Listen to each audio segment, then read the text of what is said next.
ನಮಸ್ತೆ ಹೇಳಿಮಾ. ಗುರುಜಿ ತುಂಬಾ ಪ್ರಾಬ್ಲಮ್ ಆಗ್ಬಿಟ್ಟಿದೆ. ಏನು ನಿಮ್ಮ ಸಮಸ್ಯೆ? ನನಗೆ ಒಬ್ಬಳೆ ಮಗಳು ಗುರುಜಿ. ತುಂಬಾ ಪ್ರಾಬ್ಲಮ್. ಏನು ಮಾಡ್ಕೊಂಡಿದ್ದಾರೆ ನಿಮ್ಮ ಮಗಳು? ಬಾತ್ರೂಮ್ಗೆ ಹೋಗೋಳೆ ಈಗ. ಸದ್ಯಕ್ಕೆ ಜೀವನಕ್ಕೆ ಏನು ಮಾಡ್ಕೊಂಡಿದ್ದಾರೆ ಅಂತ ಕೇಳಿದ್ದು. ಡಿಗ್ರಿ ಎಲ್ಲ ಮುಗಿದಿದೆ, ಕೆಲಸನೂ ಸಿಗ್ತಾ ಇಲ್ಲ, ಮದುವೆ ಮಾಡ್ಸೋಣ ಅಂದ್ರೆ ಹುಡುಗನೂ ಸಿಗ್ತಿಲ್ಲ ಗುರುಜಿ. ನೋಡಿ, 3ನೇ ಮನೆಯಲ್ಲಿ ರಾಹು ಇರೋದ್ರಿಂದ ನಿಮ್ಮ ಮಗಳಿಗೆ ಕೆಲಸದಲ್ಲಿ ಅಡೆತಡೆ ಆಗಬಹುದು. ಮದುವೆ ದಿನಾಂಕ ಸೆಟ್ ಆಗದೆ ಇರಬಹುದು, ಗಂಡು ಸಿಗದೆ ಹೋಗ್ಬೋದು, ಸಿಕ್ಕರು ಅವನು ಅಡ್ನಾಡಿ ಆಗಿರುವಂಥ ಸಾಧ್ಯತೆ ಬಹಳಷ್ಟಿದೆ.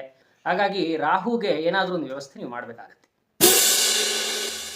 ನಮ್ಮ ಮನಸ್ಸು ನಮ್ಗೆ ಒಳ್ಳೇದು ಮಾಡಿದ್ರೆ ಅದೇ ದೇವರು. ನನಗೆ ಹರ್ಕೊಳ್ಳೋ ಅಷ್ಟು ಕೆಲಸ ಇದೆ, ಬೇರೆ ಲೈಫಲ್ಲಿ ಯಾಕೆ ಕಡ್ಡಿ ಅಲ್ಲಾಡ್ಸೋಣ.